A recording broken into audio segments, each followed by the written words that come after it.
1981 সালের 30 মে সুরম্য এই ভবনের একটি কক্ষে নির্মমভাবে শহীদ হন তৎকালীন রাষ্ট্রপতি জিয়াউর রহমান।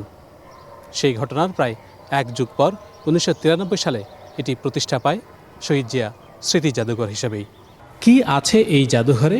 ব্রিটিশ আমলের লাল ইটের তৈরি এই দৃষ্টিনন্দন দ্বিতল ভবনে মোট 17টি গ্যালারি।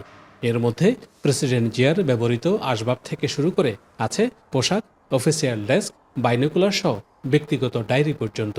স্বাধীনতার ঘোষণা পাঠ করা কালুরঘাট বেতার কেন্দ্রের সেই ঐতিহাসিক ট্রান্সমিটারটিও এখানে আছে ইতিহাসের সাক্ষী হয়ে।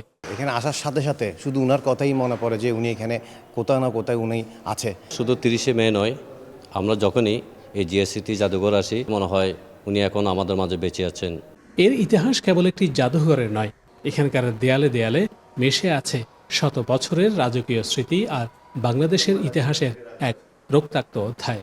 জাদুঘরের এই গ্যালারিতে এলে গা শিউরে উঠবে যে কারোরই। ঘাতকদের বুলেটের নির্মম আঘাতে এখানেই লুটিয়ে পড়েছিলেন তৎকালীন প্রেসিডেন্ট জিয়াউর রহমান। চট্টগ্রামের মাটি থেকে জিয়াউর রহমানের বীরত্বের অনেক খতিয়ান শুরু, কিন্তু সেই চট্টগ্রামের মাটিতেই তার রক্তাক্ত যবনিকা। সারা চট্টগ্রাম নগরী একটা শোকের নগরীতে পরিণত হয়েছিল, সারা বাংলাদেশ একটা শোকের বাংলাদেশে পরিণত হয়েছিল।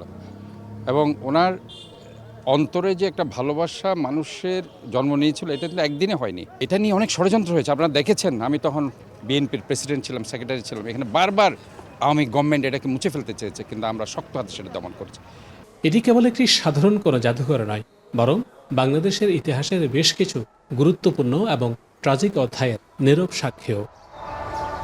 Shahnaz Riton, One News, Chittagong.